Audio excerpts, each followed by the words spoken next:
मर्जी 2 साल पहले आपसे जुड़ने के बाद भजन मार्ग को जाना और भगवत प्राप्ति के मार्ग पर आपकी आज्ञा अनुसार चलने का पूर्ण प्रयास कर रही हूँ। सब कुछ ठीक चल रहा था, परंतु कुछ समय पहले पति का धर्म विरुद्ध आचरण के बारे में जानने के पश्चात हृदय बहुत विकल हुआ और निरंतर चिंतन उसी विषय का होने लगा, जिसके कारण दैनिक दिनचर्या तो दूर गंभीर ओवर थिंकिंग डिप्रेशन के लक्षण आ गए।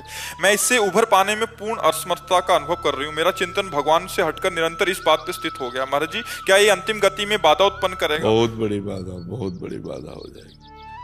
कोई किसी का पति नहीं है, कोई किसी की पत्नी नहीं है, कोई किसी का पुत्र नहीं।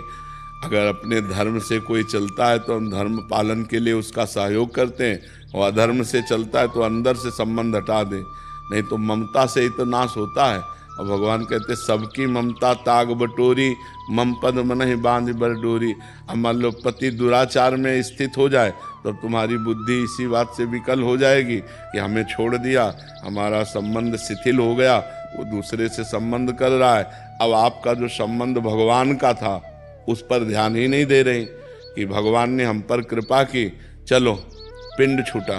वो संसार के भोगों के लिए दूसरे को वर्ण कर रहा है, मुझे भगवान संयम से रखकर अपनी तरफ घसीट रहे हैं तो आनंद आ जाए।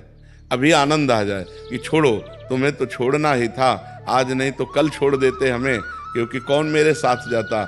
आज हमें छोड़ दिया तो मेरी समझ में आ गया कि कोई मुझे प्यार नहीं करता, प्यार करने वाले एक भगवान है। चलो अच्छा हुआ कि तुमने सही आईना हमें दिखा दिया कि कोई मेरा नहीं है।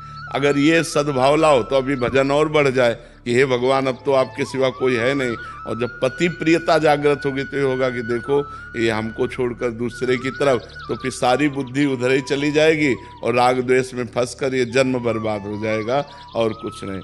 जिसका पत्नी में राग है उसको अगला जन्म स्त्री का मिलेगा, जिसका पुरुष में राग है तो जहाँ राग है वही जन्म। तो काहे को जन्म हम भगवान की तरफ बढ़ें कि ये प्रपंच की तरफ बढ़ें, और कोई किसी का नहीं है। बिल्कुल सच्ची समझो, भोगी पुरुषों को कभी किसी से प्यार नहीं होता, केवल भोग से प्यार होता है। उससे अच्छी उसको तीसरी मिल जाए तो तीसरी से प्यार करेगा, चौथी मिल जाए तो चौथी से प्यार। उसको किसी से प्यार नहीं, उसको अपने इंद्रिय भोग से प्यार है। तो ऐसे लोगों से क्या प्यार करे? पति रूप में हो, ठीक है, भगवान ने आपको हमारा साथी बनाया था, अब आप भटक रहे हो तो हम क्या कर सकते हैं? आप भटकिए, हम तो सतमार्ग में चलेंगे। बिल्कुल शांत होकर भगवान को अपना प्रीतम मानकर नाम जप करते हुए चलिए, दुखी मत होइए। अगर दुखी होगी तो फिर कई गंदे रास्ते निकल जाते हैं। मन कहेगा अच्छा तुम जा रहे हो गलत, तो फिर अब हम भी गलत हो रहे हैं। श्री कृष्ण तो परम प्रेम है ना, यानी कि उनका प्रेम तो कभी मिटने वाला नहीं। तो आप मुझे वो दे दीजिए, क्या पता मैं उनके बाद इसको भूल जाऊंगी। मुझे श्री कृष्ण दे दीजिए। हाँ, बस उन्हीं की शरण में रहो, भगवान से यही प्रार्थना एकांत में करो रोकर, तो बड़े कृपालु हैं। हाँ, वो बहुत करुणा करते हैं। मेरे अंदर बिल्कुल पेशेंस नहीं बचा, मेरे को श्री कृष्ण चाहिए। अब अगर वो नहीं मिलेंगे तो मुझे कौन प्रेम। हाँ, खूब नाम जप करो, खूब नाम जप करो, भगवान बड़ी कृपा करते हैं। सही मानो, भगवान बड़ी कृपा करते हैं। ऐसी बड़ी कृपा होती है जिससे जीव का सब राग नष्ट होकर भगवान की तरफ हमारी एक गति हो जाती है। इसलिए चिंता न करो, ये भी भगवान की कृपा मानो। वैभव जी, बालाघाट से। राधा श्री हरिवंश महाराज जी, भगवान श्री कृष्ण जी गीता जी में कहते हैं कि सत्य भी मैं हूँ और असत भी मैं हूँ, और ना मैं सत हूँ ना मैं असत हूँ। महाराज जी, इन दोनों भाव कैसे समझे महाराज जी, इन दोनों बातों? पहली बात तो है, जब तक भगवान का भजन नहीं करोगे, बुद्धि शुद्ध नहीं होगी, तब तक भगवान की बात को समझना बड़ा कठिन है। भगवान कहते हैं मैं सत हूँ और मैं भी असत हूँ। तो असत क्या है और सत क्या है? जो आप ये देख रहे हो ये सब असत है। इसमें जो दिखाई नहीं दे रहा है वो सत है। जो दिखाई नहीं दे रहा वो कौन है? वो ईश्वर का अंश, परमात्मा अंश, परमात्मा स्वरूप सत है।